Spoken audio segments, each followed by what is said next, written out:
लंबे चौड़े बांसवा के लंबी कहिनिया काटिना हे कहिनिया काटिना कृष्ण बांसिया बजाए हो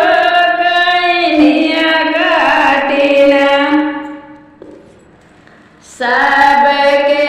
दुआरे कृष्ण बांसिया बजाए हे दुर्गा के द्वारे ना हे दुर्गा के द्वारे ना कृष्ण राग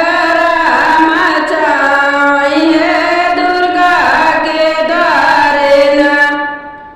लंबे चौड़े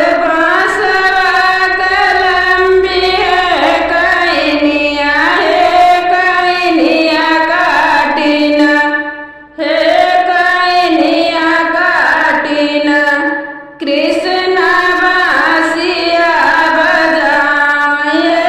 कहिनिया काटिना सबके दुआर कृष्ण बांसिया बजाए काली के द्वारे ना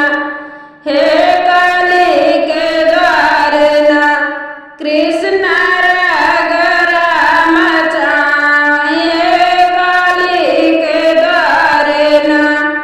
लंबे चौड़े बांसवा के लंबी है कहिनिया काटिना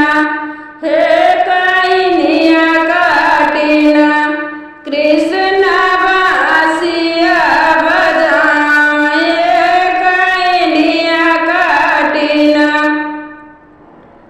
सबके दुआर कृष्ण बांसिया बजाए शीतला के द्वारे ना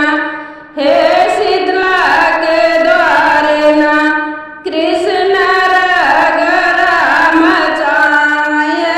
शीतला के द्वारे ना लंबे चौड़े बांसवा के लंबी कहिनिया काटिना हे कहिनिया काटिना कृष्ण बांसिया बजाए कहिनिया काटिना